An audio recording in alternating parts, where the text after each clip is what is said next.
We'll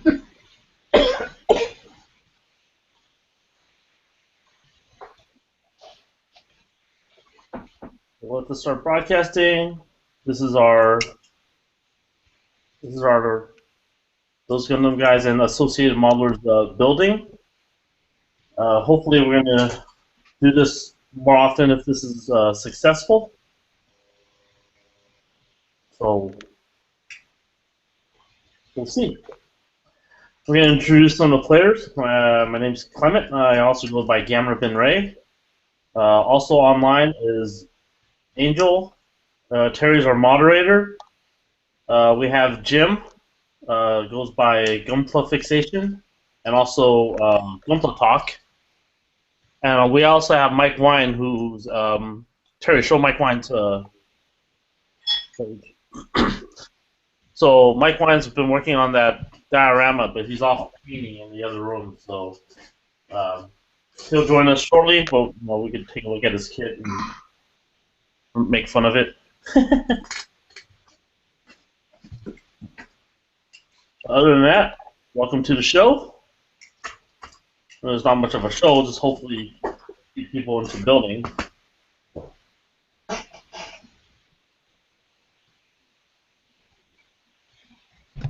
I think it's stuck on Angel presenting because Angel has power too. Because I switched. When you're highlighting someone's picture, it will if you highlight someone's picture, that will be on your screen. But the presentation, if you highlight off of it, it'll show who's presenting. Yeah, Mike is presenting right now. I have it set to Mike, but it doesn't pull up Mike. I see Mike presenting.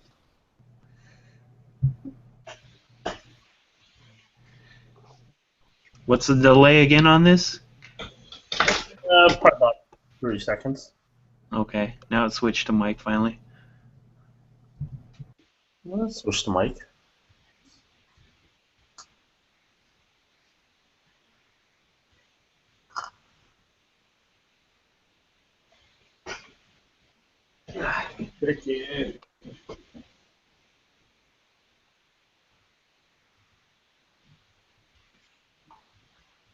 So is there anyone watching the comment stream?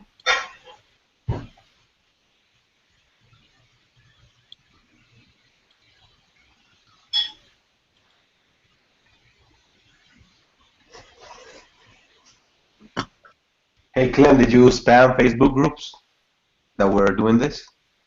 Yeah. Okay.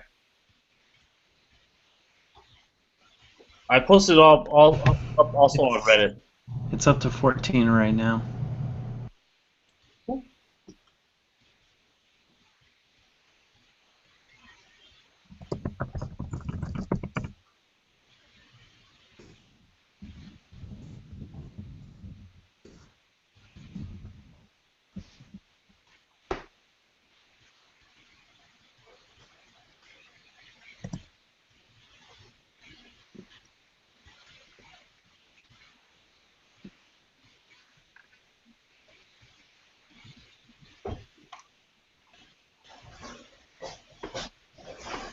Actually, maybe I don't see the chat.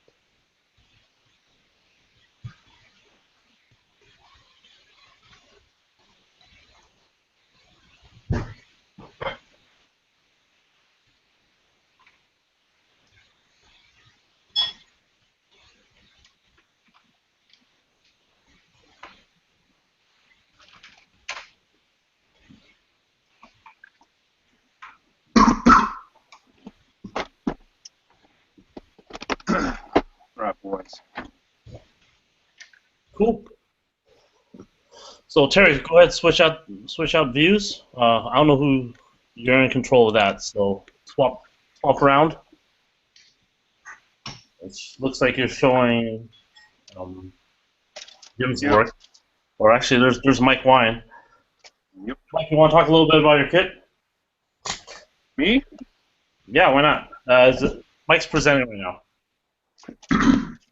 This is just my 1/4/4 scale diorama, city diorama that I've been working on since November. I'm almost done. I'm in the process of painting a RX-78. All the kits on here are real grade kits. Right when I finish painting, then I can wire building number 2 right here. I've got to wire them in, and all the electronics will be under the base. So right now I've got the 2 Zaku's in and painted. Done. There's one front here and one in back.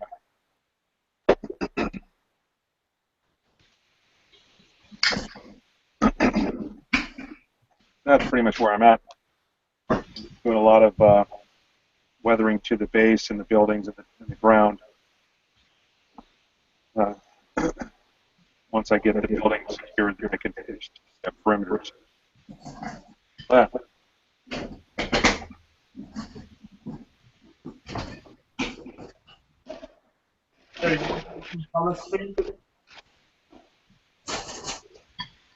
They're just seeing where they came from. Most came from our Gunpla. Post up the mention. You guys are echoing. Okay. Don't play the video when you're. Don't watch the video. Pause it. And listen to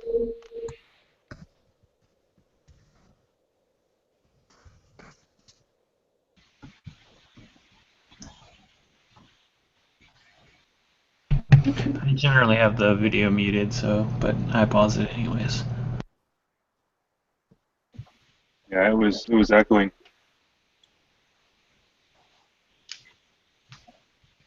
Jim, why are you on here twice? Say what? Jim's on here.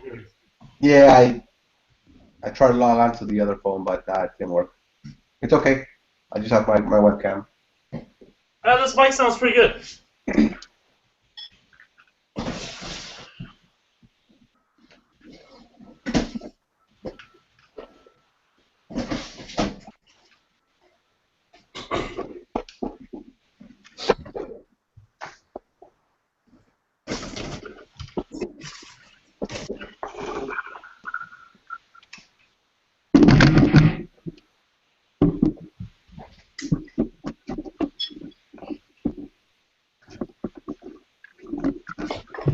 So, Mike, are you doing a test fit again, or these are painted?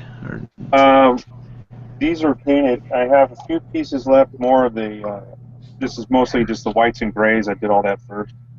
Right now, I'm in the process of painting all the red armor pieces, like the feet, the blue armor for the chest, the yellow accent colors that go on the shield, and the skirt, stuff like that. So. While those are drying and setting, I'm just kind of building what I already have. I've got pretty much the arms and legs mostly done. I'm just assembling those parts as we go here, and then because there's not a whole lot I can do to the base until I'm done with this RX-78, because I've got to basically run wires through him into the building. So I've got to do that in the process of building at the same time. I've got pretty much just the frame here, but I'm going to end up running wires out through one of the legs, because as he's tucked in next to the building, it'll go under the ground. You won't even see him when I'm finished, but it's an easier way than trying to self-contain the batteries inside these little kits. I can run everything through the floor and then just put all the electronics underneath the base. They started putting inner skeletons in 144s? Well, that's the real grades. All the real grades are like that, yeah. They're crazy.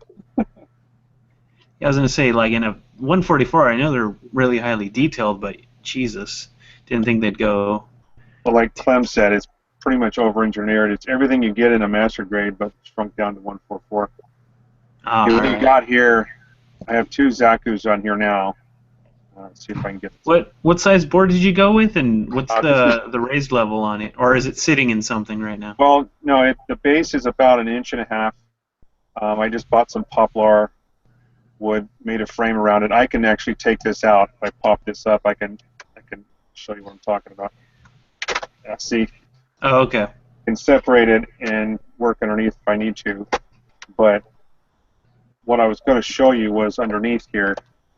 See, I have the wires coming through the base, So I haven't finished the electronics. I just basically have the wires coming through. But that's for the Zaku in the back and this building. There's 2 LEDs in the building and 1 in the Zaku in the back. Here. Did you go through? Did you go to a train place for the hotel, or was that the buildings, or was that full scratch build? Oh, these are all N-scale model train buildings. Jeez. All right.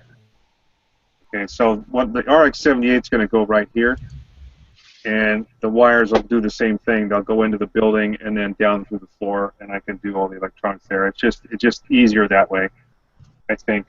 I mean, my plan was originally to have them their own self-contained circuits with batteries inside, but they're so small, there's really no room to run or even put a battery inside these things. You know? Yeah. It's too much of a pain in the And butt. what was the dimensions of the base itself you went with? 12 inch by 12 inch, not including the poplar. So the rough dimensions of just the concrete or the asphalt that you're seeing the streets Yeah. is 12 by 12 inch. I'm gonna have to add about another ½ inch all the way around with the base. I'm gonna have to bug you in the coming months. I know what I want to do. It's just forcing me to, do it at this point. Well, I went to Home Depot. I bought a piece. This was it was a 48 inch, 24 by 48 inch sheet. And they just cut it down for you, or you had to drag it home and cut it I down? got them cut it into. It's like chalkboard, really. Yeah. I was gonna end up buying some wood and painting it black or whatever to make my streets, but this was already black, and so it made it a lot easier there. And then I just added some lines and stuff like that to make it look like a parking lot in the street. So are those cut in 12 by 12 still that you had there? Yeah, you need one. I'm gonna need to steal one from you. Yeah. I've already given a couple away, so you're more than welcome. Yeah, I might actually need 2 with what I want to do, just because I have to put distance between the kits, but I'll have to see. No, that's fine. When I started planning this out, I thought 12 by 12 was pretty big until I started putting stuff on it. And I realized how quickly I ran out of space. But yeah, I think I've done a decent job with what I had to go with here. Well, I still want to go with the high-rise or the building complex with a sniper unit shooting across a few boards, and on the other board put a unit getting hit and exploding. There you go. There you go. Well, I know Angel Segura is actually building a airport, so I'm not sure how big his is. I know he has a pretty good-sized landing strip, so he's got a couple of Zaku's attacking an airport with a Skygasper, I think, and the hangars. He's got hangars. He's got a control tower, all N-scale. All of the stuff he found online. And, but his buildings were made out of a cardboard. These are actually plastic, and they were just office buildings that I just murdered. Yeah. I mean, I don't know how the image looks on the screen. It's pretty dark. It's a little fuzz. Yeah, the holes look a little darker than they are in reality, but there's a lot of smoke damage and brick damage and stuff like that. I'm going to put you back here so I can keep assembling. Okay.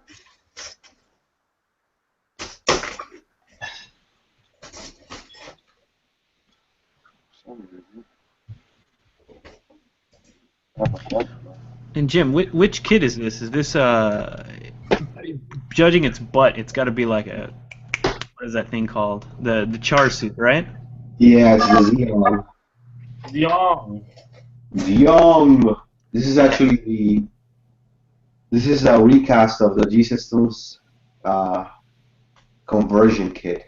So was it yellow, or did you prime it any yellow? No, that's the color of the resin. This is really yellow resin. I've always expected the off whites, or the grays. Yeah, I've always seen either gray or the off white or like the tan color. Yeah. But yeah, when I opened this kit, it's like, this is yellow. This is weird. I've never seen yellow before, so. It shouldn't be anything different. Hopefully, it could take the primer paint. Yeah, the resin quality. I mean, I've drilled through it and I've glued and stuff, and the resin quality is pretty good. I don't notice any difference, really. You had any bends in weird spots? Because I've known some resins have a little warping to them sometimes. Yep. Oh, yeah, do the fun time corrections with the hot water. Oh yeah. Heat gun. Heat gun works, but you got to be careful. Yeah, I've been using my wife's hair dryer actually. It's 'cause I thought about the heat gun, and it's like you said, you can easily melt the piece, right? Yeah. But yeah, I've used my wife's hair dryer, and that worked pretty good. It takes quite a while, but it's not as messy as boiling water, and it's not as, I guess. Painful? Yes, that's what I was looking Yeah. for dangerous, right? Yeah, I use I paint miniatures a lot, and sometimes they have bends, and it's like dip it in hot water and then mold it. It's like I can't feel my fingers anymore at this point. Yeah. Someone on Facebook actually mentioned. I've never tried it. I don't know if you guys ever done it or heard of this before, but using salt, you put salt in the microwave for like a minute, and that will get the salt really hot, and you can just place the piece of the part you want to bend, just place it on top of the salt, and the heat will just transfer over to the heat would transfer over to the piece. That way you can just pick it up and bend it the way you want it. I don't know. I've never tried that before, but I thought it was kind of interesting.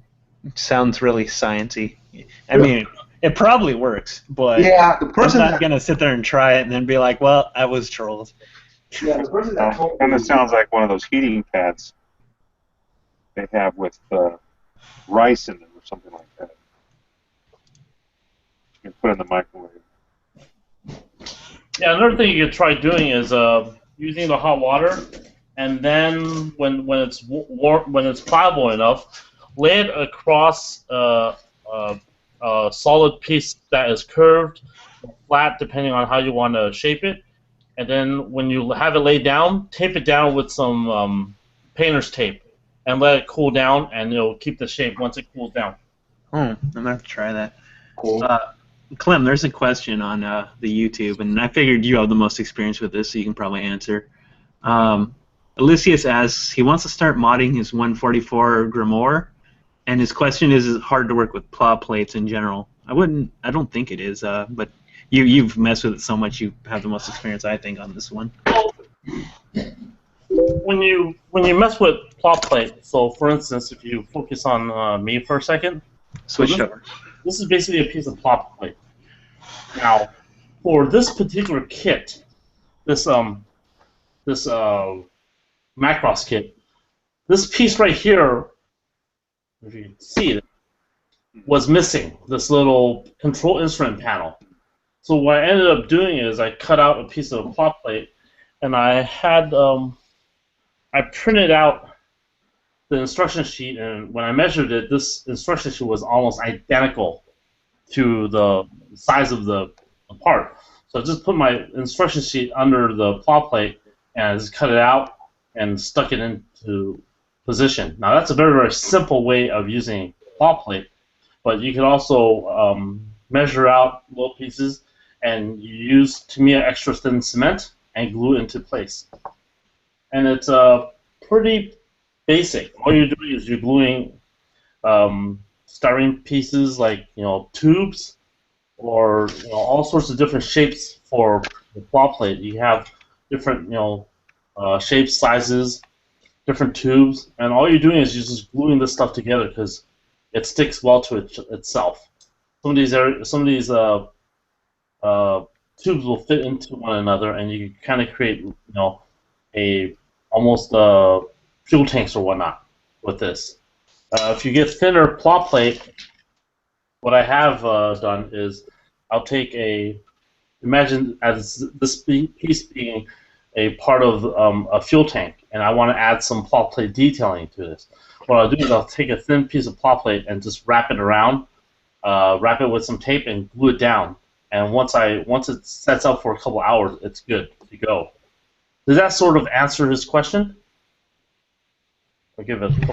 I would think so. You covered the general, but I'll wait to see if he says anything. I mean, the only other question I could see being asked is, you screw up, how many steps does it take to fix that screw up? You can pretty much just take it off, right? Yeah, You if you screw it up, you just add more. What happens is this stuff will melt the plastic. Yeah. All you have to do is add a little bit more. You can just rip it off because this cement is not that strong. You can No. rip it off and you can sand the area smooth. Say if I added a piece of plot plate to here, like so, and I don't like how it looked, I can always sand it back down because all it is plastic. So I can sand it down and add more plot plate to that if I wanted to. All right. He says we answered his question. So if you look at something like this, it's just imagine this piece of photo etch as a piece of plot plate. Just cut out the shape, make your design, and glue it onto the spot, glue it onto the kit, and that's basically all that is to that. You can go ahead and focus on something else. There.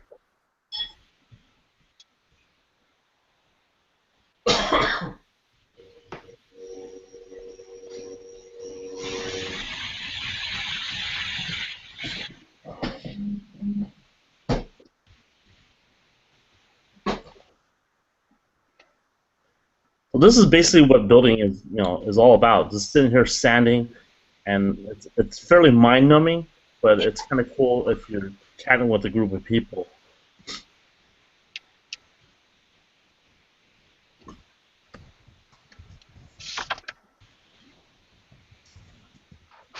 I'm responding to some questions about joining this chat. So hopefully you guys are finding some interest here. Oh, Facebook link is dead. Let me copy that. And post that up on the Facebook link.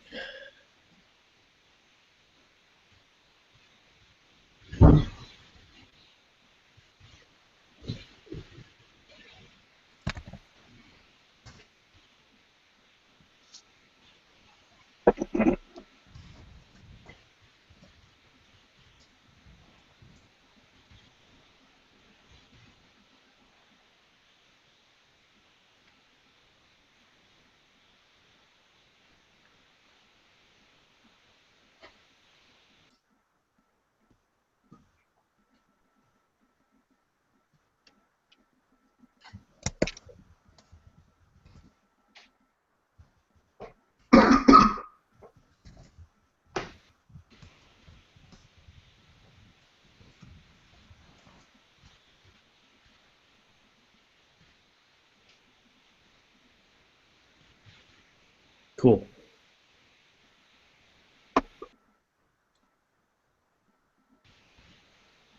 That should fix the Facebook link thing. Whoops.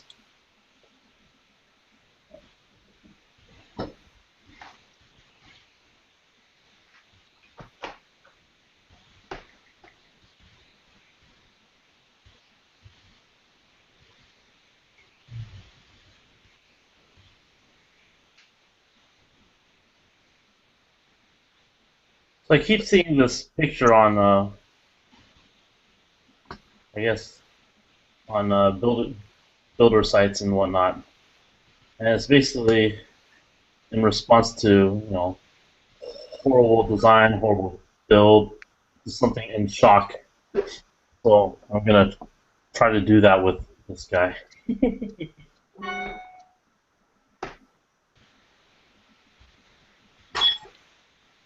So there we go. So yeah, this is I don't have a Gundam kit, so I have spare parts and I have a GM kit. So what I'm doing is kind of this guy. So now I'm gonna go scrounge around, look for some beam sabers. I'm gonna have him shoot out the back of his head through his eyes. Sometimes.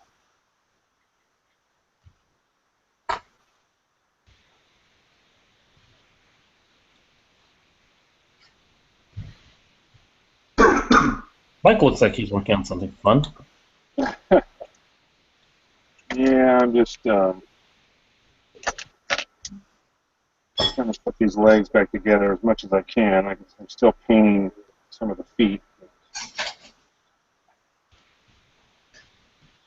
Right here, I screwed up.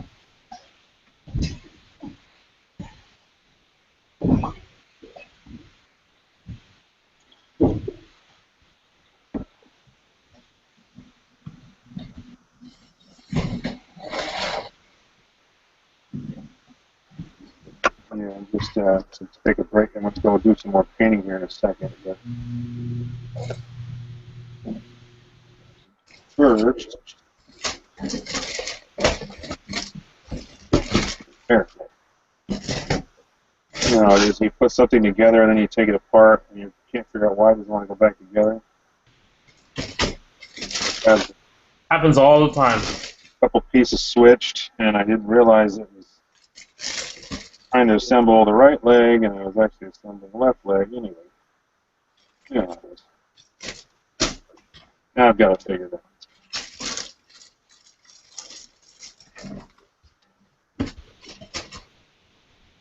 Yeah, so I'm still doing feet, but I can at least put all the leg armor on. It's done for the most part.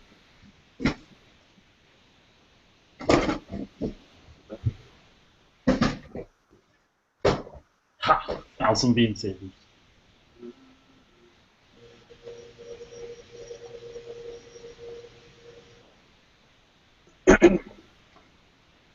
Oh, yes.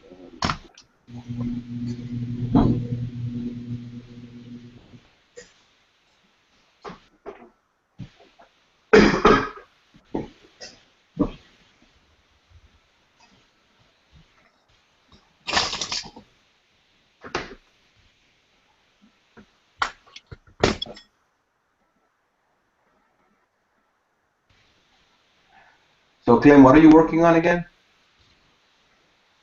Just working on a fun kit or just something funny. It's basically if you've ever seen the pictures of the people that have the Gundam that's putting beam sabers through his eyes.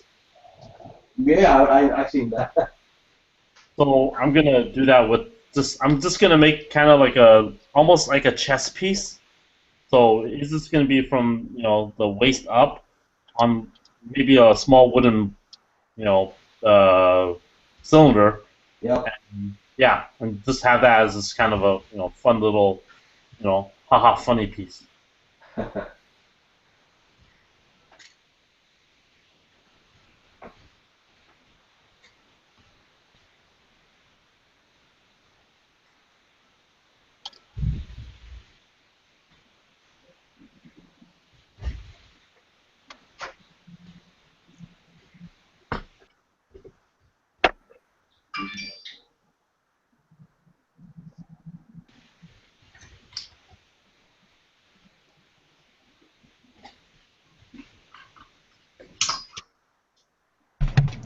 Darth Womp asks, he recently picked up an ultrasonic hobby knife from HLJ. Does anyone here have any experience / tips for using one? What's an ultrasonic hobby knife? I have no idea. I've never heard of that myself either. I have one. Really? Yeah. Point, Jim. Let me show it. Let me show it to you guys. I got this one. I think, and more, Jim. You see it? That looks dangerous. What the hell is it? Like like a multi-stabber or something?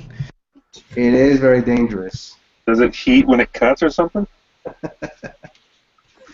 It is super dangerous. My wife got cut open with one of those, and we've had our third child. It is. I don't know. Do you guys want a demo of this? I don't know if you guys care to see how this works or not. Do it. Very interested. Okay, I'll show you. All right. I didn't even know Hobby Link sold ultrasonic cutters. All right. So this thing. First, you need to power this thing up.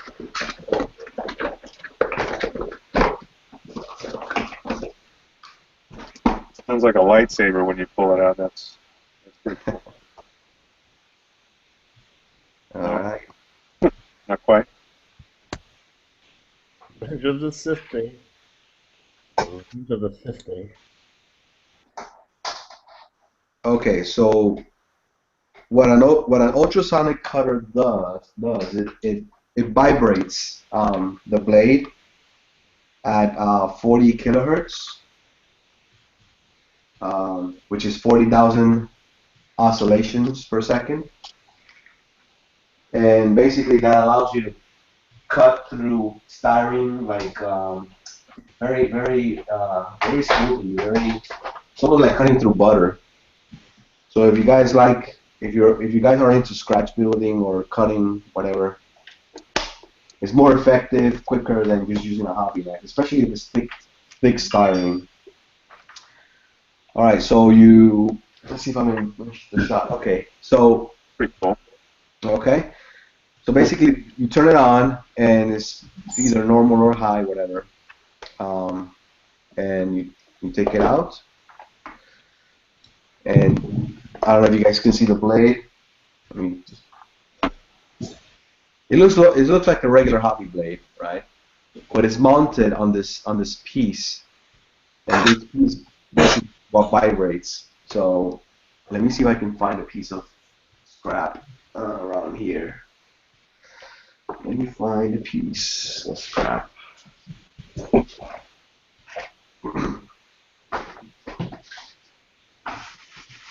know, this could end very, very badly. I'm excited. It's okay, there's a 30-second delay. Worst case, close the stream quickly. Yeah, video's over. All right. So this thing has a button on the top that when you turn it on, the LED turns on and leaves it on. And let's see if I can cut something here. The thumb's going away. That's awesome. I gotta be careful because this thing is. So it's just a vibrating knife. That's what it is. Okay, cool. Have you used this a lot? Have I used it a lot? I've used it somewhat. I bought it recently, so I haven't really gotten any mileage out of it yet. But yeah, cutting plastic is very, and you can do curves and stuff, and So I guess it would be useful if you're heavily into modding / cutting a metric ass ton of plow plates. But otherwise, it's like just stick to the hobby knife. Is it sold to hobbyists, or is it something that, you know? Secretly sold to serial killers. Maybe. I don't really know. I think yeah, because the box. Let me see if I can show you. Let's see if it's. It's gonna have like this happy cat on it or something like ridiculous. Yeah, I don't know. You see the box? It's not only sold specifically to modders. It's sold to mecha modders. Because you see. Yeah, no. See, I was right. Something randomly ridiculous. Like that one girl on the left looks like a shark or something. It's like one of those mobile suit girls, you know. I guess in Japan. I mean, I first learned about this in that Plamo Sukuro show, the Japanese modeling show. That's where I first saw this, and it caught my attention. And I saved up quite a bit, and then I decided to just splurge on it. How much was it? It's expensive, man. It's really expensive. I think I paid. I bought it. I actually got a deal on this thing because I think brand new is like $400. What the? Yeah. Does it have you know, are the blades, GPS in it or something? Come again? the blades are replaceable? Yeah, they're replaceable, and the blades are cheap. They're Hobby knife blades? No, it's a special. It's similar to an X-Acto blade. It's smaller though, and the price on the blades is the same price as regular X-Acto blades, pretty much. Like you can get like 25 of those blades for, I don't know, like $2 or something like that. I don't know. I don't even know what its practical use would be outside of model building where they can gouge people like that though. That seems, I mean, good thing the blades are cheap, right? They cost $300. Someone in chat asked, how do you paint polycaps? They're usually hidden, so I don't paint them. I usually don't paint my polycaps because it's rubber and It cracks. it cracks. The best thing you do with polycaps is try to hide. I mean, for some of the older HG kits, it's just hide them with a glue plot plate around it to the plastic that's around it, and do that because you're not going to be able to paint the polycap. Yeah, this stuff does not take paint whatsoever. And usually it warps when you put the damn thing in anyways, so... Yeah. That's what makes it fleck off. You got to push it together, it flexes, and it just flex right off. I think most of the new master grades, they all pretty much hide them, right? Or is it still evident in the bend at the arm? It's pretty well hidden. For majority of kits, it's pretty well hidden. So that's not too bad of a concern.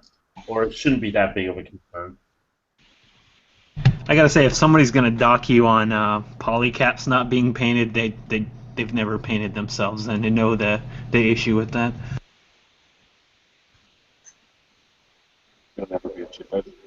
That's like trying to paint over those that shitty metallic crap that Bandai brings out, that metallic models without stripping, and it's like, yeah, good luck. Titanium.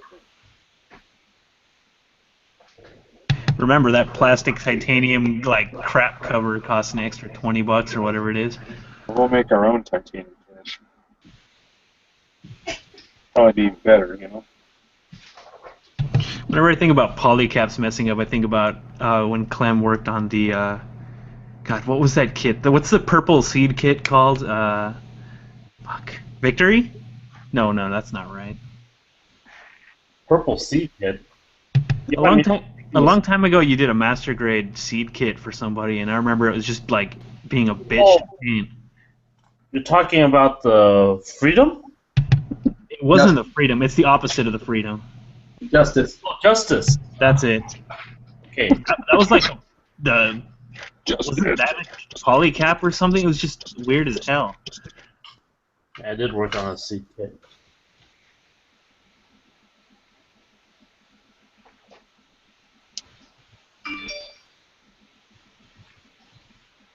The person asking, he means painting perfect grade model hands. I didn't know their hands are polycapped. I think it's some kind of glass or It's similar, but it's like an ABS, I think. it's ABS. It's the old shitty plastic for the master grades, right? Like they used to have that on their hand. It's a bit softer, right? Yeah. Just paint it with regular paint, and just be careful with filling with it. Try not to move it around too much because it will crack if you move it around. Most of us that build generally put it together and leave it as it is, and generally don't move it around too much. So Tim in chat says we're all jerk-offs. Thanks, Tim. I love you too. Tim's jealous because he can't get this to work. Tim, I want to have your babies. Didn't Tim get it to work in the last, 10 minutes of the last show? It's like, thanks, Tim, thanks. Tim should join us just to work on something. Dave just texted me. He said it was the Infinite Justice. That sounds about right. You guys are getting too technical. Man, I remember when a kit pisses you off. It rarely happens, so it's kind of like a capture the moment. Oh yeah, you know what? Now that you talk about it, I remember that because Bandai made some used the ABS, and that ABS I didn't prime that ABS, when I used it, and ended up using finisher's paint on it, which was very strong paint. And Didn't it break? yeah, it broke at the slightest, flex.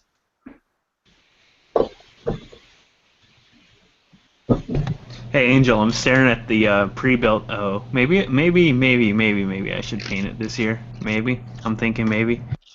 Maybe. Maybe we'll see that at the show this November. I didn't bring anything last year. I kind of feel bad, so maybe I should really up my game and not be a jackass. Kind of feel bad. You haven't brought anything in the last 5 years. The only reason I really felt bad is because the anime competition had like nobody. I'd be like, damn it, I could have entered anything and placed. Fair enough. Dan knows that.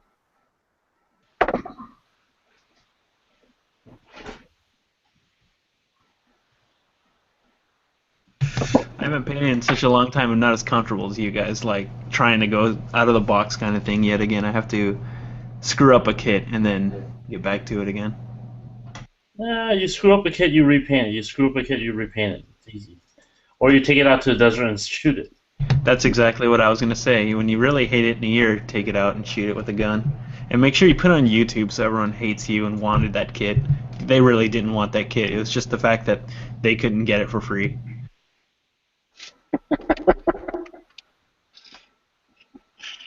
Oh my goodness. What? No, I'm laughing at you. That's funny. I was going to say, nobody, as far as I know, nobody just randomly, like, what the hell is the name of that aquatic kit with the long crab arms? Hi, dog. Yeah, nobody just randomly wants a high god. Come on. It's not great like an act guy or a Scott. I got an egg guy. So do I. Right there. Yeah. I still have a Zagok. I should really paint him. I feel bad, but he needs a lot of cleanup. That kit had the seam lines are nuts in the claws in that thing.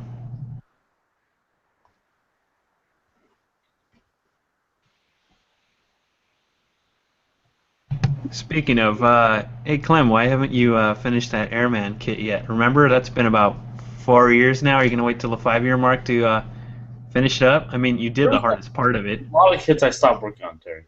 Yeah, I know, but you did the hardest part of the kit, which was the putting new the fan in it. Hey, What? I Clem, couldn't even. by the way, that airman, not that you mentioned it, was it you, Angel, that mentioned that? No, it's Terry. There. Yeah, that airman kit. Do you know where the video is? I never, like, I saw that video once when you were working on that actively. I came back maybe a year or two later to check it out, and I can never find it.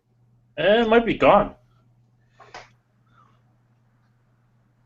There we go.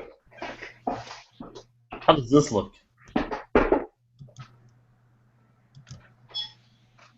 Oh, sweet Jesus.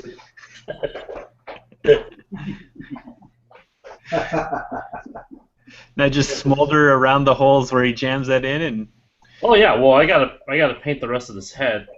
You know what? I might actually use this G3. I might have to paint the G3 up, or actually just the head up and in the G3 scheme, and I pretty much have this kit done. I don't have to work on anything else. Haha, quick and easy.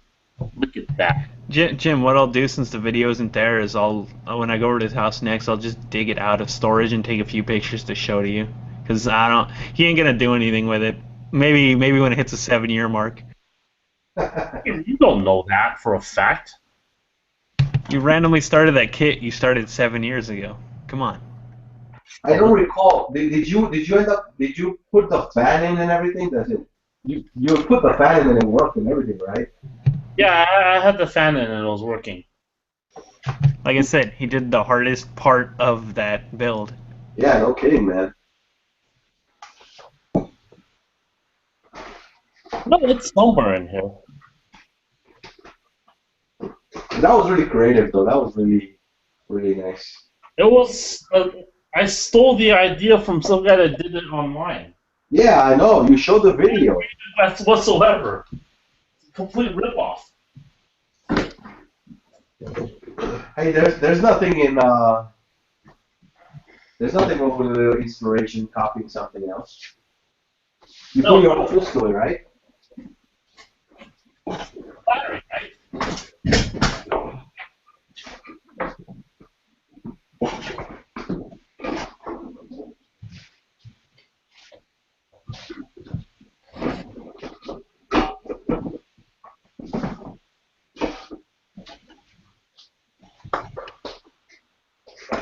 By the way, if any of you guys watching, you can go to my Facebook page, Total Fixation.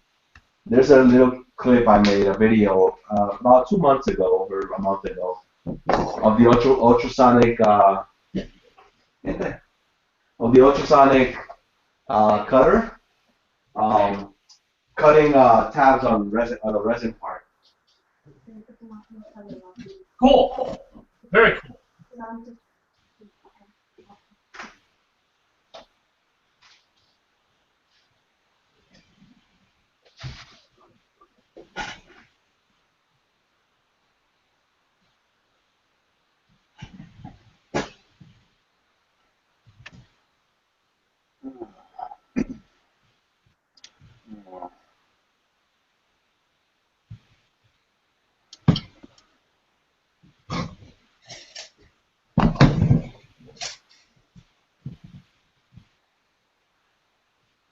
No, I have no idea where that airman kit went. It's in the same place where those resin kits I left over there that we can't find are.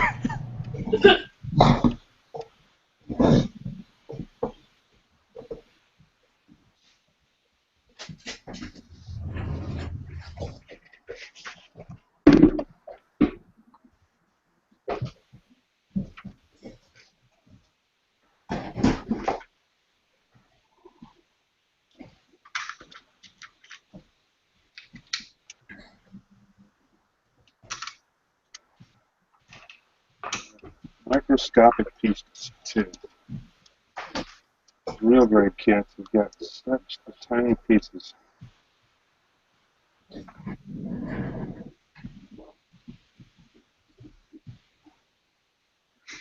All right, gang. I gotta bail. Tomorrow's a work day. I gotta get up really early. So hey, it was a pleasure building a little bit with you guys.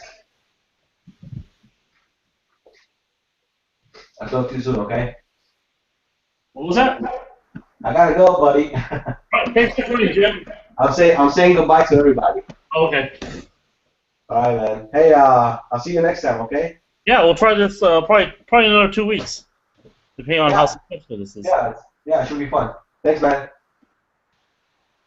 I'm hoping we inspired some people online to build. Yeah. Anybody else got any other questions coming through? Or what? No, they're just talking to each other. It's kind of funny. Uh, No, last time when this cut out, I lost all the chat or all the comments. So I'm wondering if that was the reason why I lost all the comments, or the comments automatically disappear when it's done.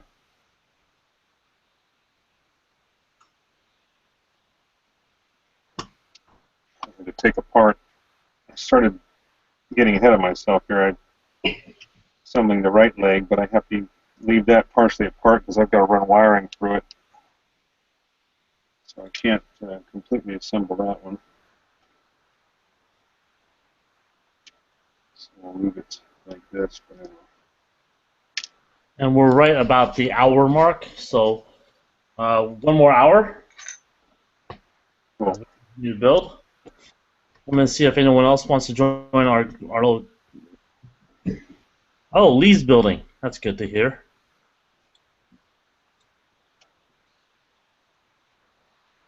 That's the leg piece? Yeah. Yeah. Yeah, it's a good color separation. Yeah.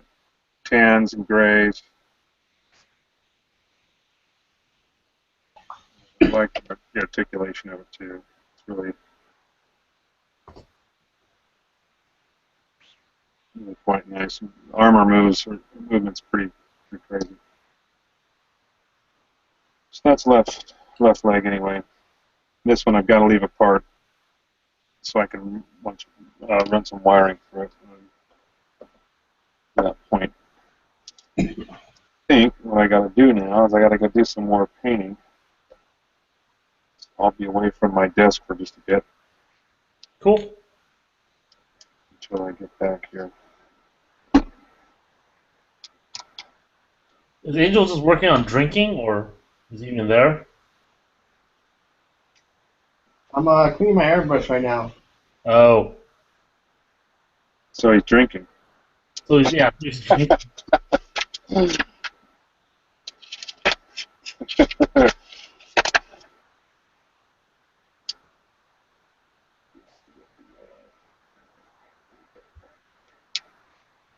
Okay, so here's what I'm going to do. Since I'm going to screw away here, what I'm going to do, put this back over.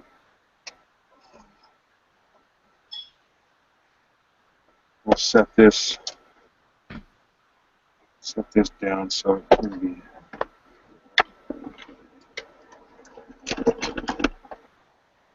viewed.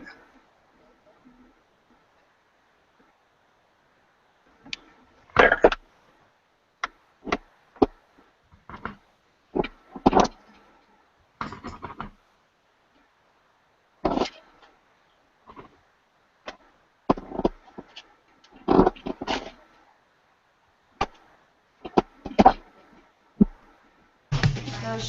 We found some of them, Dave, but the two oldest kits I have are 3.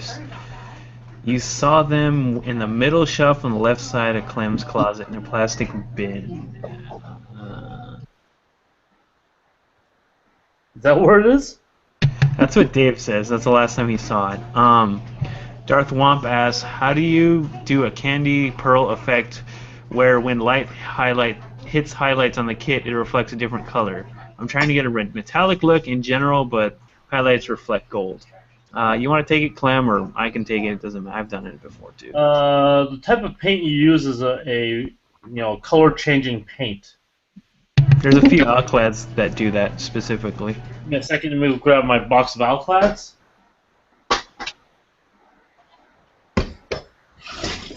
Here is a box of alclads, and we're looking at paints such as this, which is a prismatic. It's green. It's red to green. They also have a prismatic sapphire or surface. You really have to be careful though on some of the colors. If you don't face it right, the reflection won't be there. Like the darker like sapphire to the darker purple, it doesn't really work. Yeah, well, with this, there's a couple of steps here. This particular line of paint, I have a couple more, but with this particular line of paint, you're gonna have to base coat it with a nice glossy black first. Make sure the surface is absolutely clean, and then you airbrush this over that black, and then over this a lot of clears. Because when you spray this stuff over, it's going to look dusty. It's going to look kind of flat and not reflective. Once you spray on the clear gloss, it'll bring up that shine. So I think I might have an example of that.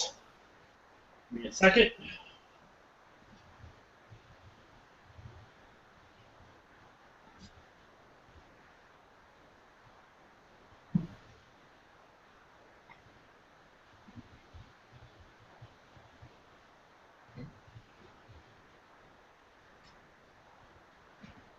Well, here's a kit I painted using, it's basically the base. So if I move it around, it kind of reflects different tones slightly. This might be a little difficult to see in the webcam, but you can see that it picks up some of it.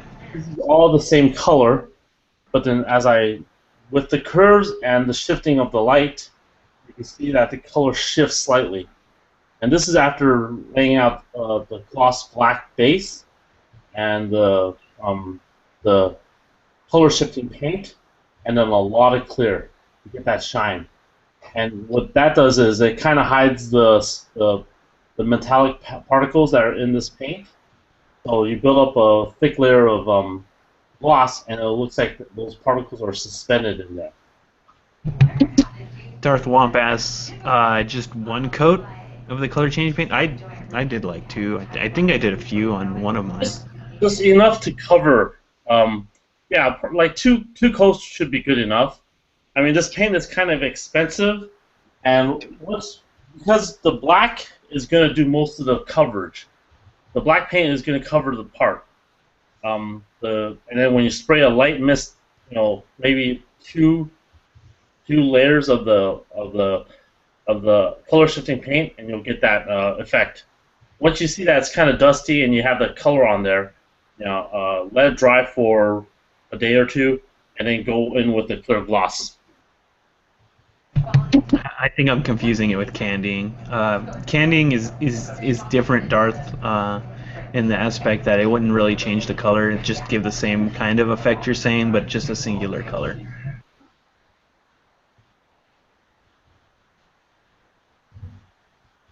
So a candy would be something like.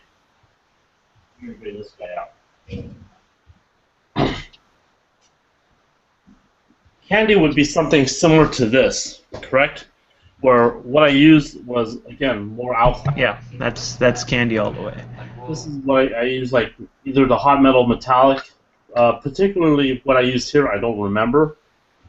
You probably went to silver and then that over that, like gloss to silver to that, because I can see a slight silvering. Yeah, for this particular paint or this particular combination, the outclad, they asked you to go with a super bright base, which is there's a silver base for it. Probably white aluminum, if anything. No, it's not white aluminum. It's actually a base for there. It's the bright silver candy base right here from Outclad. And you spray this on without any black coat or anything. Spray this over primer. Once you have this sprayed, you have to let this sit for maybe a couple hours because as it dries, the shine really comes out.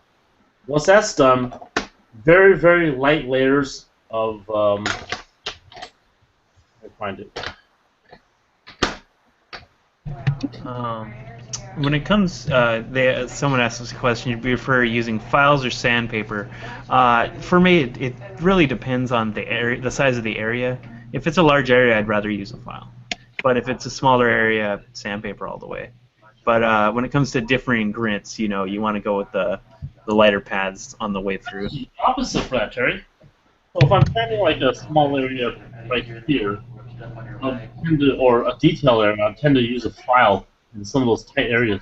Say for this particular corner right here, I would tend to bring a file in here so I get that sharp edge. If I'm using, a sanding pad, it's got some flex into it, and even more flex on the sanding pad, so I might get rounded edges.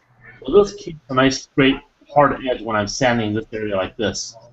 Hopefully that answers that question with file versus sanding pads versus sanding paper.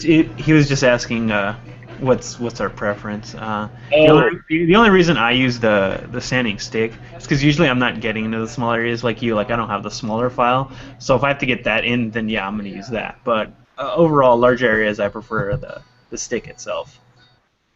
Yeah, it's not necessarily a preference so much as a what's needed in that particular situation. If that makes sense.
So hopefully that answered that candy question that was asked earlier.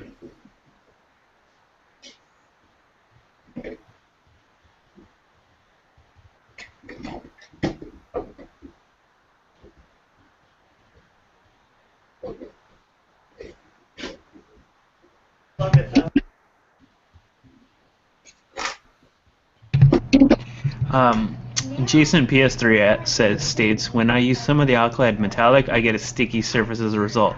Is there a reason for it? I don't think you're supposed to touch it first off, but maybe are you putting a what is it a sealant on top of that? That What could is be the he cause of it. what is he using to spray first? As in, what is his base coat? If he's using like a enamel black base first, that's going to take at least 2 to 3 days to fully cure up and harden, depending on the humidity. Um, it's probably sticky because the bottom layer is still tacky and not completely dried. Once the alclad dries, it's pretty solid. It should take about a day to fully dry up and be solid, and you should be good after that.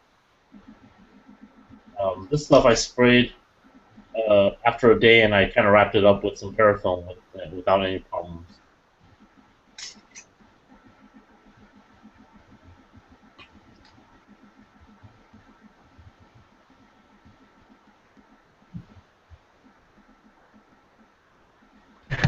Tim, don't kiss up. I'm not letting Clem know that.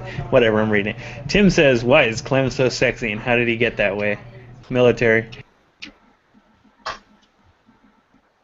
And we don't pander to those guys.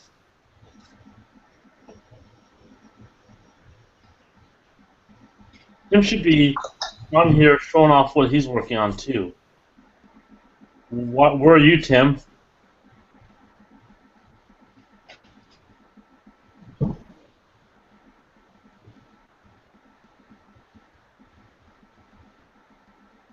I just feel undesired, Tim. What? Tim made me feel undesirable. That's right, Tim. You need to show up to have some desire to you. Besides, people want to talk to Child of Mecha Tim. Show off that hummingbird that you're working on. Wait, is that the hummingbird? No, it's not. It's called something else. Sorry. I have a hard time remembering what I'm working on.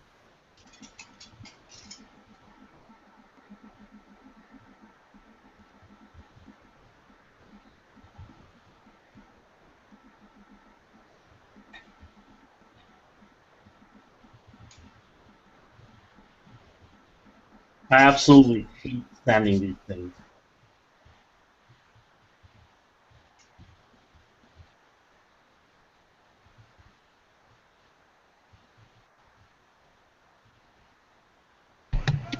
Jason PS3 says, my base coat is a finisher's pure black. When I sprayed with alclad and wait a day, it ends up very sticky. Should I change it to enamel black instead?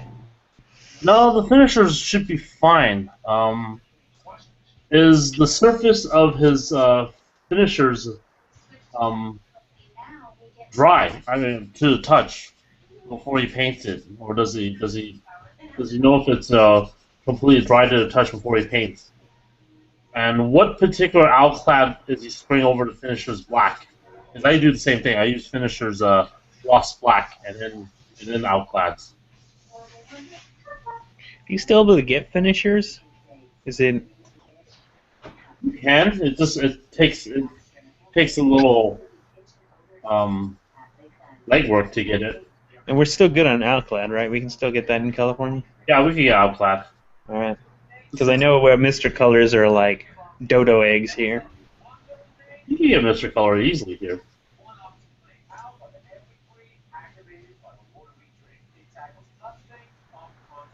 You're actually sanding the beaming sticks? Yeah, because it's got It has that crappy plastic residue on it. Yeah, I know. got a mold line down the middle.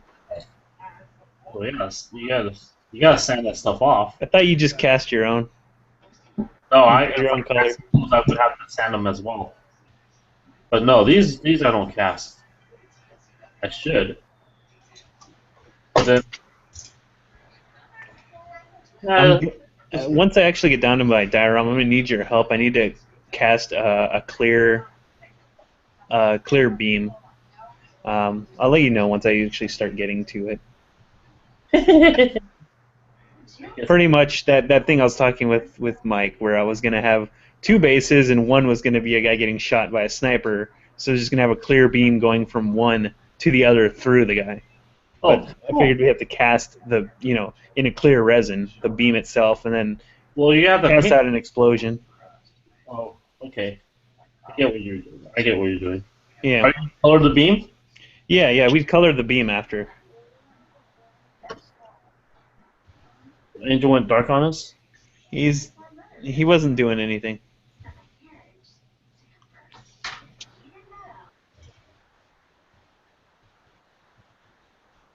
Trying to fix this tripod. Jason PS3 says it's alkyd magnesium. Alclad magnesium. So it was shaken up pretty well. And how long after he painted did it was it still sticky?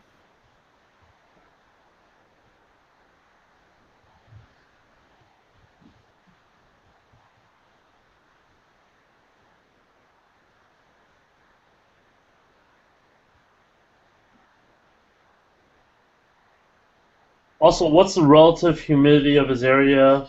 What pressure did he paint it at? I'm sure he's painting at 12 to 15 psi. It should be fairly relatively not humid where he's working.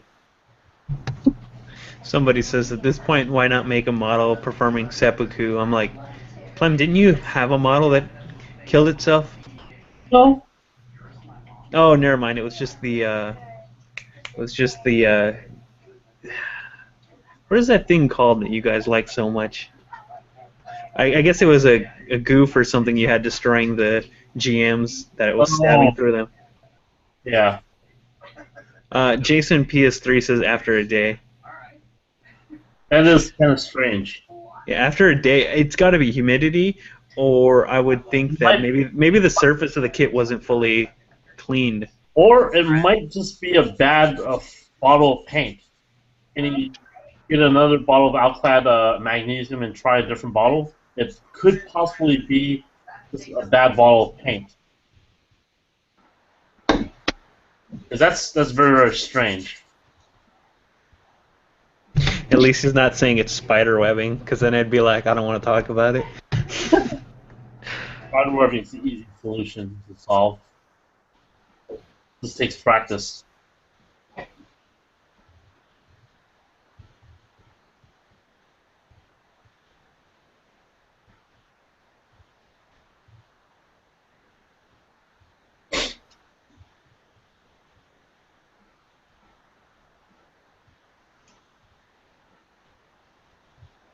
He said it was probably the humidity. It was very warm at the time. Yeah, you probably want to not paint during the warmer times.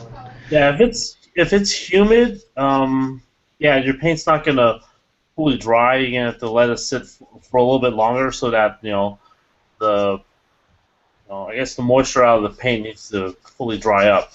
I work out of California, so it's very, very dry where I live. So humidity is a major factor when it comes to painting. I guess I'm lucky being out in California that I don't have to really worry too much about humidity. But I know that my friends in Hong Kong or my friends on the East Coast that paint during summertime, it can be really rough. Too bad Jim had to leave because he's out in Florida and he could give you some experience on painting in a very, very humid location. Yeah, I would think when it comes to the overly humid places, you might as well pack shop during the summer, unless you get lucky. Our weather is fickle, but we usually get a break, so we don't have an issue all the time.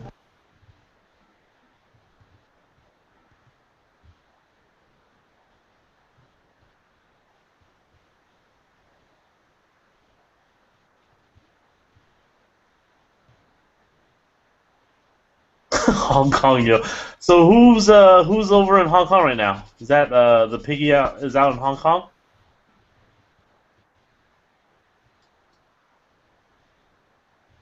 Jason PS3 says he lives in South Texas. Yeah, I can see your issue there. Yeah, I can see that being humidity.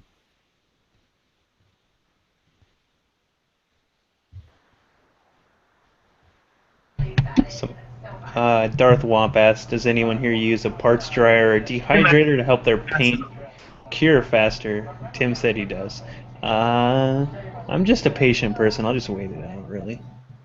I actually have a toaster oven that I don't use for food preparation. It's a spare toaster oven that I use to kind of heat up my silicone molds, and I've yet to try using it as a paint dryer because it's relatively non-humid here. So Tim's a good answer to that. Hooray! Someone from Hong Kong. I ever go to RX 88 in Wongkok. Pretty good shop. The guy's pretty cool. What is it, like I'm talking to the guy from Hong 14 Kong. hours ahead tomorrow or something? Yeah, well, 15 hours difference. So you add 3, and it's about noon time over there right now. Because that's how I used when I was in New Zealand. That's how I was determining time. I'm like, it's tomorrow, but 4 hours ago. Yeah, half my family lives there, so that's where I go to pick up stuff. And it's good that we have fans in Hong Kong. Hooray! A couple of us builders are Cantonese. Did I tell you for a while there I thought Hong Kong was where Mongolia is? I don't know why. I just was like, no, Hong Kong's up there, right? Because you're a silly white boy. Yeah, geography wasn't my best suit at the time, and now I'm like, oh, yeah, why would it be up there? That doesn't make sense. You're right. I actually don't know anyone from Macau. Close enough. Yeah, Lee, most of the GK shops in Hong Kong are run by people that actually have regular day jobs. So those don't open. Your 4:30 is early for some of those shops. I know some shops that open at 6, and they open for about 2-3 hours. A lot of those shops have closed up too. It's kind of sad because a lot of people can't compete with the online industry. And most of the shops It's not really. coming It's out- not really a moneymaker when you think about it, too. You'd have to have something secondary going to just that. Well, most of the guys most of the shop owners in Hong Kong, I know, with the exception of the guy from RX88, most of them have JBO opens all day, but most of them are they only open in the evenings. And there's another problem is that they sometimes shift shops often because they rent cheaper in this one little shopping mall, and they all move over there. So it's hard to keep track of some shops unless you're local and you live there. Darth saying he lives in central California Valley, lots of farming and dust in the air. Fresno's You might just want to find like the best room in your house to do what you can to prevent that. Really, it's the only fix I can think of outside of like a little friggin' drying box kind of thing to just keep your parts safe. Yeah, that's one thing I don't really have to. I only have to worry about dog hair flying all over my kids, but usually another reason why I use lacquer paint is it dries so quickly that I don't really have to worry too much about having it sit there and paint or dog hair sticking onto my parts.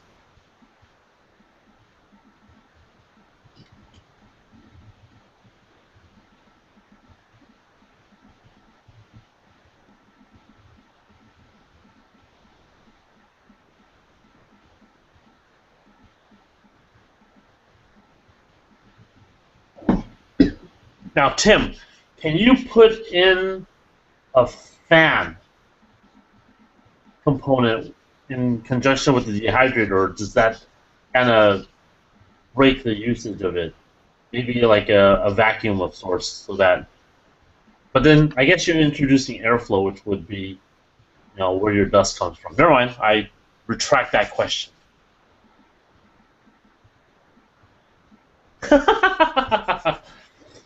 Are you at a university, or are you in high school, or form something?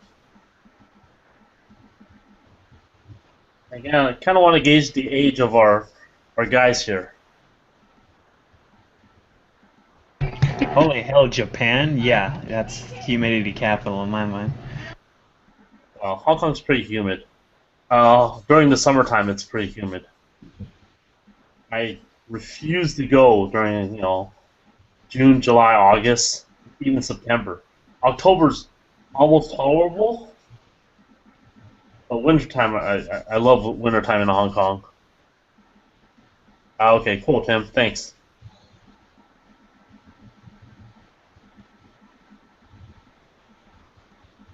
So hopefully some of you guys are finding this useful, and hopefully some of you guys are building along. If anyone is interested in joining, as a presenter, if you have a webcam and you're building along with us, feel free to shoot me an email at gamerabinray@yahoo.com, and hopefully on the next session we have this, we could.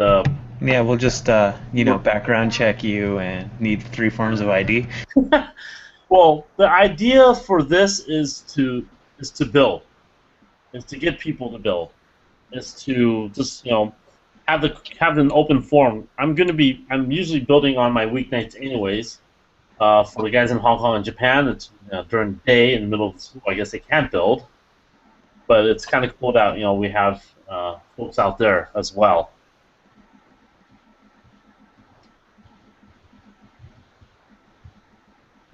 I feel like I'm hogging the time because everyone else is off working on stuff. Well, Angel's dark screen. Mike left. No, it's an excusable reason. He's actually painting. I don't really have a setup to work with, and a crappy camera, so I'm not gonna do it. I keep forgetting to bring my camera from work back home, so maybe use it. But otherwise, who do we have for a moderator? I think you're doing a fantastic job as moderator, Terry. That's true. How would I watch the chaos? Your GoPro seems to be focusing right now. It's losing its focus a little. Probably because I'm moving around. There we go. That's better. The angel is back? Yeah, I know my camera was off. Oh, you turned it off? I didn't know it was off. Oh. You painting anything? Yeah, a little bit. When are you gonna start? Prepping some parts. Not that I'm rushing or anything. Clem just doesn't want it to be all about him. I mean, he does, but he doesn't right now. Never. It's the Clem sticks beam sabers in what is it? It's an RX, right? Yeah, it's an RX.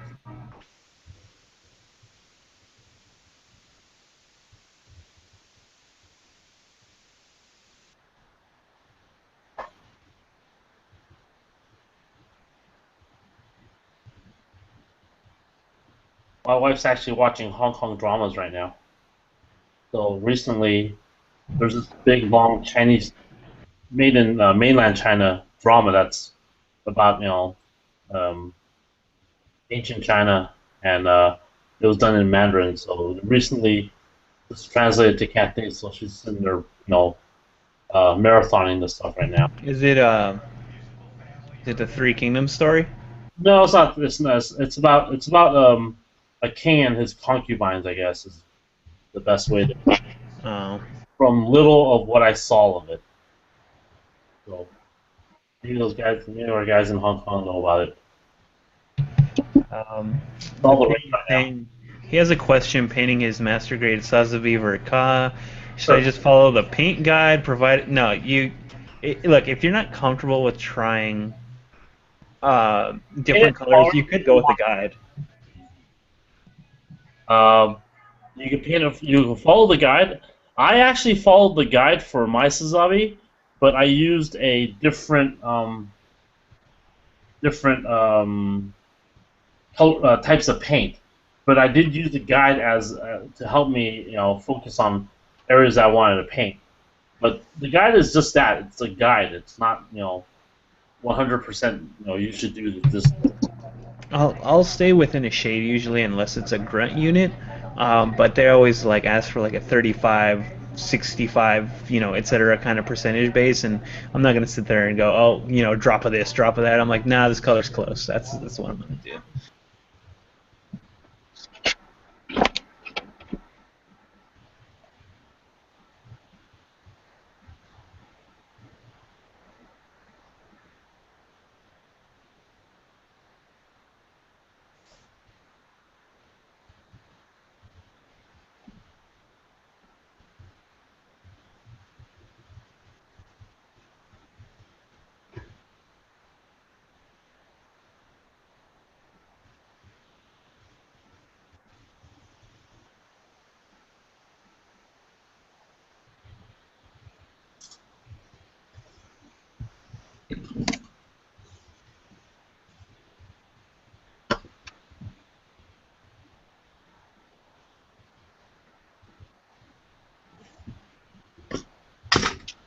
Oh, who's that?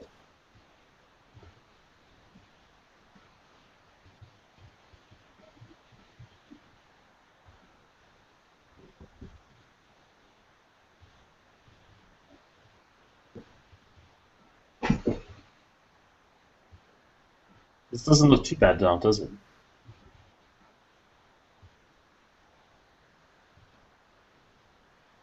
Barry, what do you think?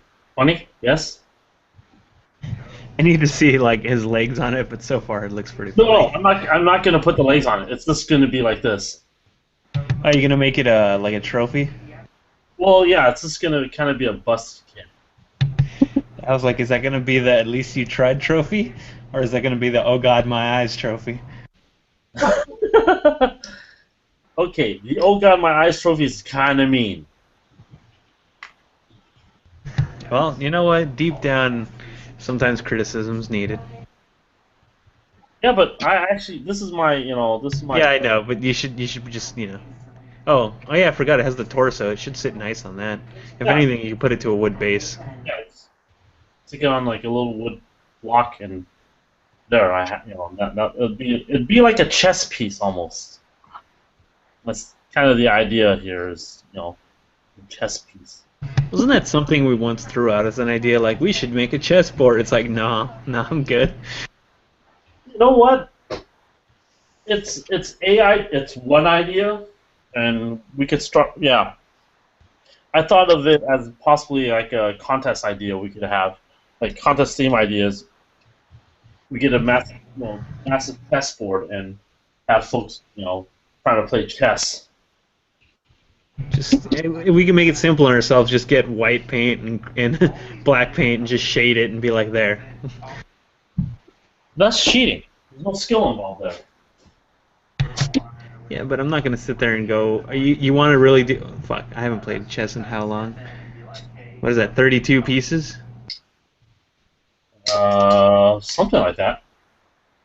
Yeah, something like that. Yeah, 32. If you're crazy enough, master grades. No, it wouldn't be master grades. I was thinking more of SDs. Jason PS3 says, "Is there any kits you guys get irritated of building because it's transformable mobile suit?" I'll say yes before I finish reading your question. I got done building and painted the MG Aegis, and it's driving me nuts putting that back together. Yeah, I built the what is that kit called? 00 Gundam. It's the suit Alleluia uses. It's the orange one. That thing is not sturdy enough to be in either mode, and it just tears the paint up. Yeah, I can't stand transforming kits because of that. Clem, you have any? Yeah, my ultimate thing is trying to find one of my first masterpieces I ever painted, which was a which was the first Zeta Gundam kit, and it was horrible because of the transformableness of it. It didn't really stick well together. So for some of those kits, I would almost never transform them, and I would glue the parts and solidly. And Yeah, or don't get the older kits. That's advice I can give you. The newer transforming ones, they're usually strong enough to stay together that I've seen, but you know, I it's a still wouldn't gamble. transform. Angel's worked with a couple of transformable kits. With the Zeta 2.0, I still wouldn't transform that. Did you glue it together, or I forgot what I haven't seen it in a together, while. but I'm not gonna change it to the Wave Rider mode. And you just left it that way? I just left it in the emulsion mode.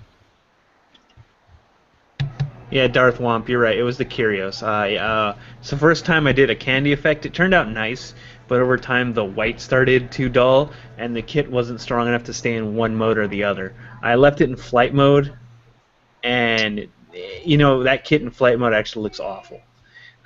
You know, it just looks awful. Actually, the Arios, the second generation one, wasn't too bad. I did one of those, and that one actually transformed pretty well. Yeah, that's because the first one was a prototype where they knew I'd try it out, and oh god. I think that was also around the time I was building the Master Gundam, so it's just a lot of pain during that time when it comes to building kits. Is Angel getting ready to paint? It looks like I see movement over there.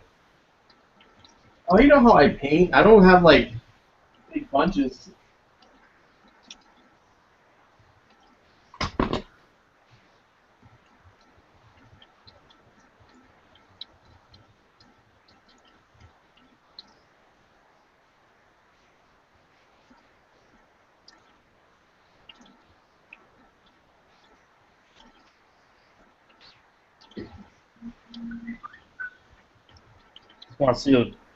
Want some people to see some painting going on.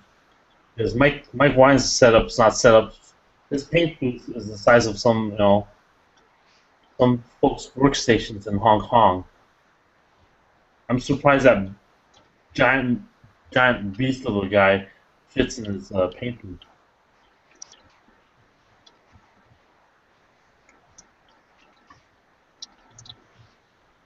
So what happened here is, let's see here, as I fit this beam saber through his head, this hole I apparently drilled too big.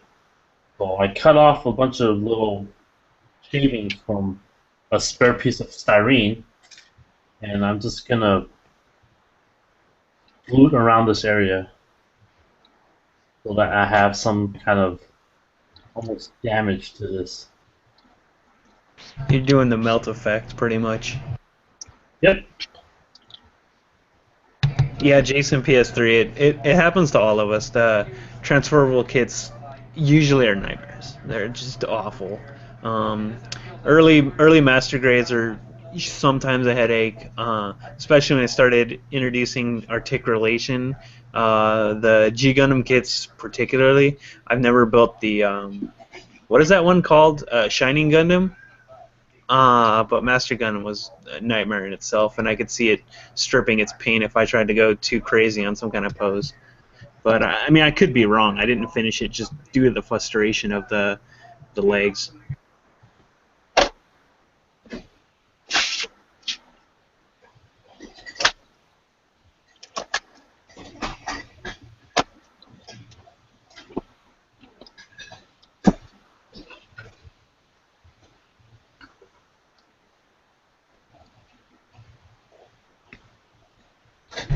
Clem, you should just set up a corgi cam or something for people that want to see other stuff. It's like, well, nobody's working but Clem, so stare at this dog. My corgis aren't even in the room. I have a feeling they don't like me painting or working on stuff. Well, one of them just walked in. Yeah, speak of the devil. I want to guess Hugo. Yeah, most likely Hugo.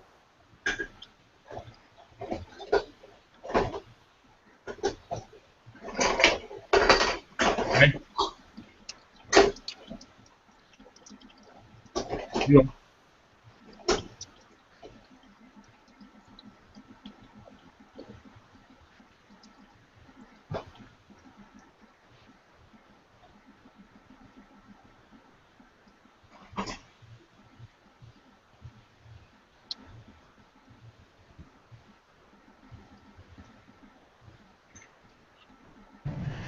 Civil Eye asks, what grade sandpaper do you tend to use?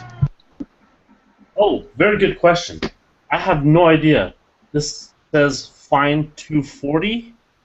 Um, grits are. I don't think it's a science or how they label some of the stuff. I know that these flexible sanding pads I use, the grit on here says 150. Let's see here. Yellow pads are 320. Yeah, this and I have a 320, which is a yellow one right here. This is a 320, and as far as grits go, that's basically what I use. I run off of. Fill the edge of this and some of these hobby sanding sticks I found at the hobby store. There's a difference, of level between how fine this is versus this. This is a little bit more coarse, you can tell, and this is finer. And I usually make that comparison with these parts. After I do the 320, that's pretty much when I'm ready to paint. So I've actually painted after this level, which is, says 240 on here. So this is probably a little bit rougher than the 320, but it's, pretty close. Hopefully that sort of answers that question.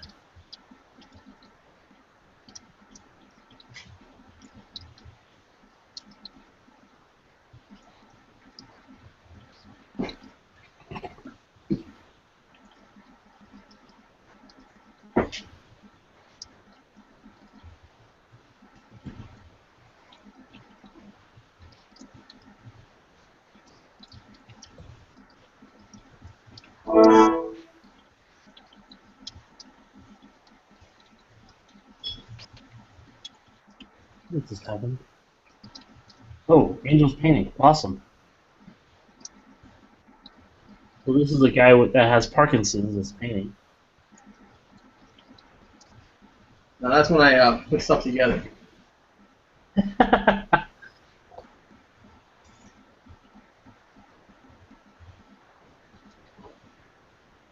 Like Terry, you missed it.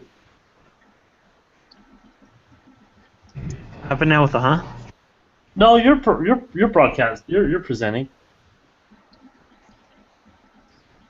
Yeah, not like Terry, you too late. You missed it.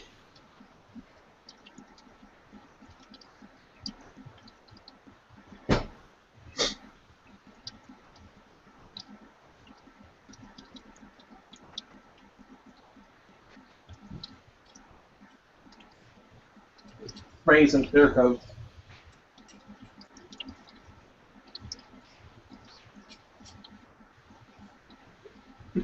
Is that still the Nightingale? Yeah. Give myself 3 weeks to finish it. Cool. For AX? No, just Oh, the robot show. all that. I'm just trying to give myself a timeline, keep myself on track.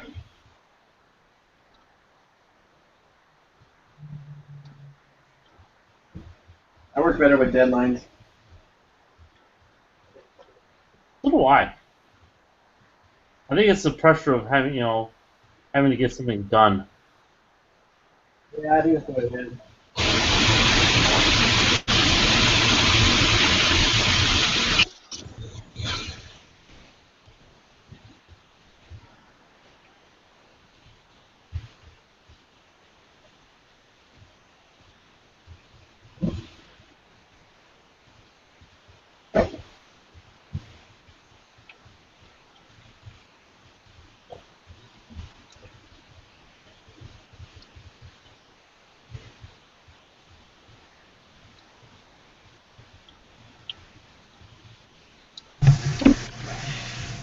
Darth Womp says he just got some pearl powder pigments, but he can't read Japanese directions. Haha. Roughly, what should I be looking for when I mix the powder into clear paint? Also, can I mix different colored powders with colored clears for different effects? Okay, so for sometimes, if you have a smartphone such as something like this, Harry, you want to switch over to me? So there's a Google Translate on my smartphone, and what's nice about this is I have a Japanese to English here that I could, for just the sake of example, this bottle of Tamiya or this box for Tamiya putty. And what I've done for paint and whatnot is I'll take this, align my text up, with a nice alignment, and snap scan. And this will pick up a bunch of letters and whatnot. I can swipe over and I have a translation. So, for that problem with the pearl powders, you can use, if you have access to a smartphone, an iPad, or something like that, Google Translate has a photo option where you can take pictures of an item, or it'll take a picture of the text and swipe over and it'll translate that for you. I use it all the time to translate paint when I'm working on kits that I want to work with the exact color scheme. Hopefully that answers this question. Did you answer the question that the PE brought up? I had to get off the mic. No. Well, what did he ask? This probably is the weirdest thing I'm going to read. My father said that if I use a spray booth, since I bought the Tamiya single exhaust fan, I could prop up a table inside the toilet and then apparently sit on the toilet to spray. Is that okay? I don't. That's perfectly fine. Since space is very, very limiting in Hong Kong, and unless you have access to a shop that is close by that you can just run down and basically pay to use your spray booth. Yeah, because the spray booth is portable, and if that's the option that's available to you, then you're still painting. So think of the toilet seat as just the chair you're working on, not necessarily you're using the toilet, you know. So that has a good idea.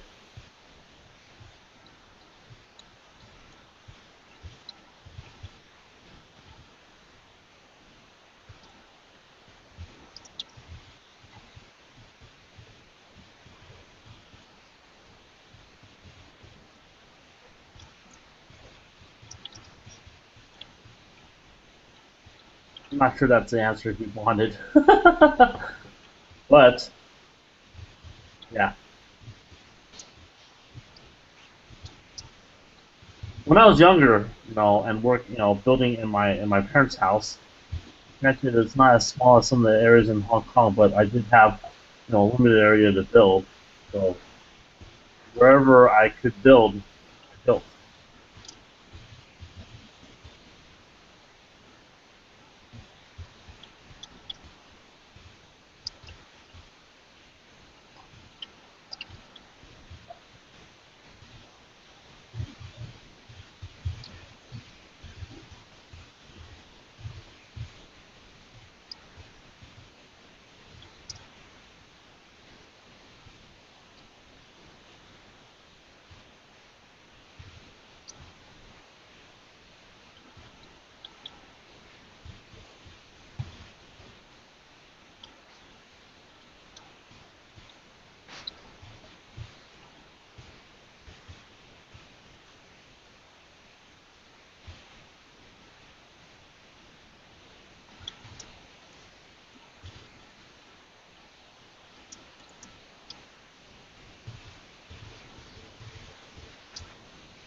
spraying color, Angel?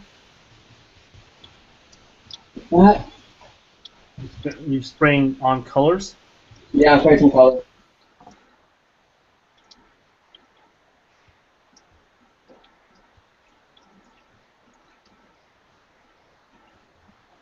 Looks like we have about 15 minutes left. So hopefully this has been fairly successful and people are enjoying this. Again, you know, very open to your questions if you have any.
Some paint. Oh, nice try. The piggy's asking, when painting, you have to swirl your airbrush a little, right? Because I'm noticing you're moving your wrist in a circular motion. You're not necessarily with the airbrush when you're spraying around. You don't need to mix the paint in the brush because that action of spraying out of the brush comes mixes the paint normally. When you're moving the airbrush around the part, you're keeping the brush or the paint from sticking on one spot. What happens if the paint stays on one spot too long? You build up too much paint and it ends up pooling.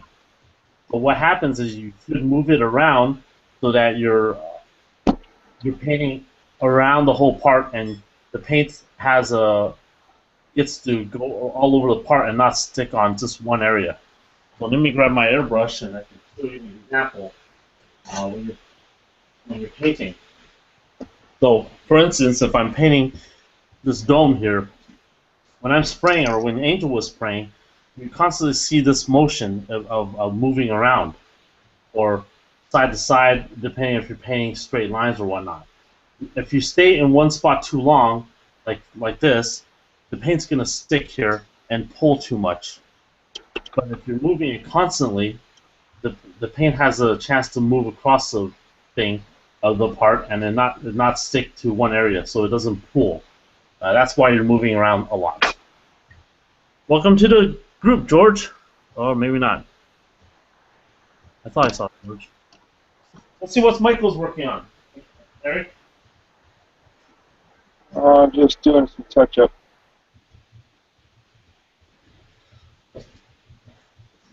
Now this is cool. I really like what Mike's working on. It got me inspired to work on mine, so I could beat him. Yeah, I've added a few more details since you guys saw pictures for this last. I'll see if I can show them. It's like every time I seem like I'm finished with an area, I either come up with another idea or I find another little accessory to add. So what I have here, I'm going to try to zoom in on this little area next to car. I have basically a couple of a couple of little park benches and a little in-scale shopping cart there laying on its side. And in the back here,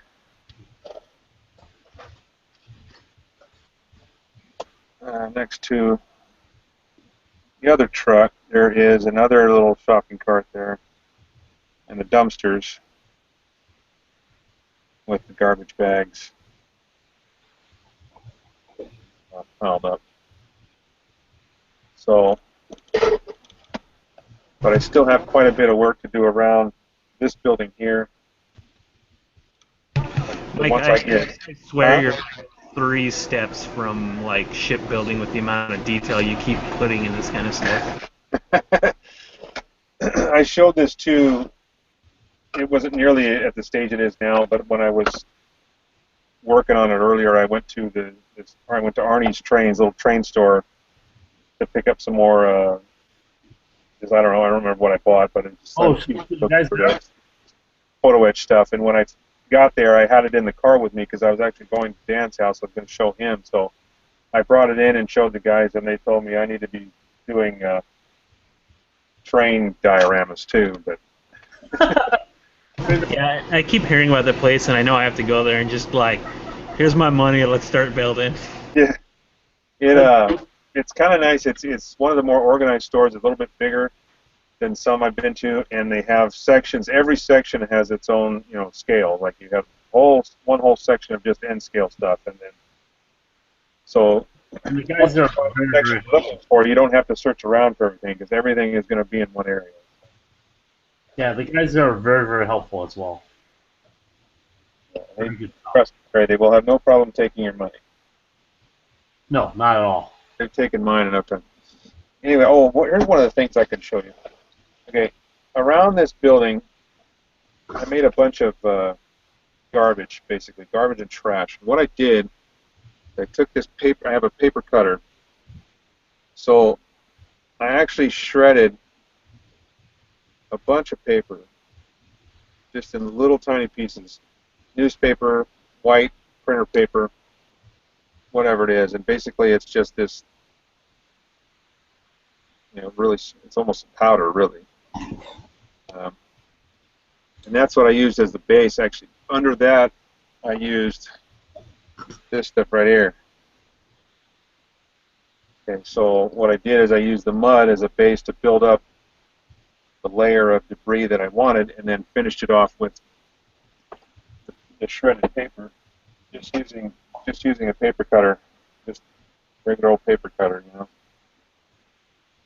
So shredded it really, really fine, and then mix it up, and then use that. And then I used pigments and some of the MIG products. Here's some of the pigments that I have. I have a weathering powder that's dusty brown, and then this is dark earth and soot. And then these are some of the liquid washes that I've used from AK. Rust and dirt deposits, track wash, all these in combination to create that, get what the desired effect that I wanted. So now that looks like dirt, garbage, and everything like that. I'm satisfied with it. So it took a little bit of time because I had to layer it one layer at a time, one color, add some more, and then just use a paintbrush and apply the pigments. Because they actually blend a lot easier than the liquid stuff does. even though AK makes some really good washes, the pigments work really well to finish it off because it gives a natural looking blended line rather than just a rough, a sharp edge like a paint.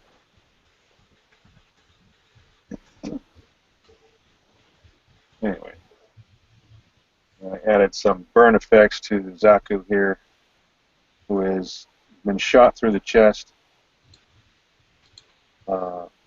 and also through the head. I don't know if you can see the head, but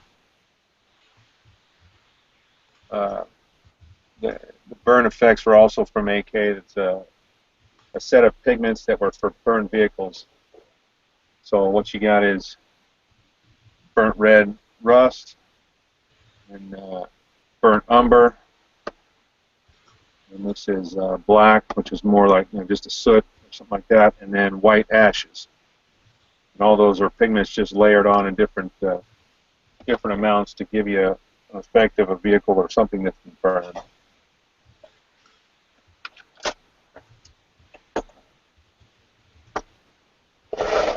There we go. And I've got some more parts drying. I can't really do a lot of building at this point. I've got to assemble the head. I've got to put an LED in there. Here's another thing I decided to do. I showed somebody this the other day. What happens when you're in a fight and you shoot a weapon? What's left behind? But expended shells. So I actually made some expended rounds that I'm going to finish painting and then randomly scatter those around where the kits are, so they look like they've been using ammunition, and whatever expended rounds will be on the ground next to them. That'll go in later. So I just bought some of this metal rod or brass rod. This is 3/64, or a little over 1 millimeter in diameter, and just cut it very, very small. I looked at the clip size, and I actually looked at the size of the bullets that are molded into the plastic. If you pull the clips off the tops of these clips apart on the guns that they have, you'll see a little magazine basically. And so I looked at the size of that and what size the actual shell would be, and I cut them to that length. And I got a couple things that aren't on here because I haven't glued them down yet. Show you that. Let me turn this around. Okay. Back here, once I'm done with building 2, I'll be able to place my trailer over there. And then I have 2 shipping containers that are going to go approximately right there. So you have that'll finish off the back.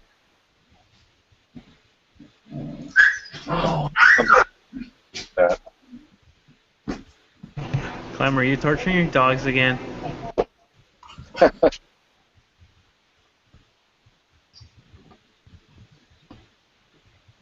anybody asking anything, Terry? Any questions? Hugo has now taken over Clem's camera. Literally.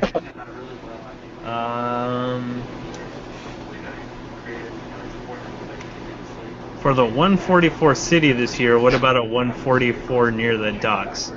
I don't know if this person's asking if he can build a dock. I don't see why there wouldn't be a dock near the city. I mean, there's not really a limitation to it. It's just we're gonna have to try to make it look like it fits together like a puzzle and not have like lakes surrounding Mike's diorama, because that would not make sense. Building a dock. Well, actually, I think Clem, you're working on one, right? Yeah. No, give me a second. I'll go get my dock. Yeah, So, he's actually got one going together. It would be similar to what you're asking about. actually, you know what? We're running out. We're pretty much out of time. Yeah, we're at the last 3 here. Right now since we're at 9:30 our time. This is run for about 2 hours. So hopefully some people have found some interest, are building alongside with us. Some folks in Asia or in school and work. Unfortunately, they're not building with us. But thank you for viewing, and we'll see you in another 2 weeks. If you have any questions, for future events so we can see them and address them next time, you can probably just leave them in the comment section.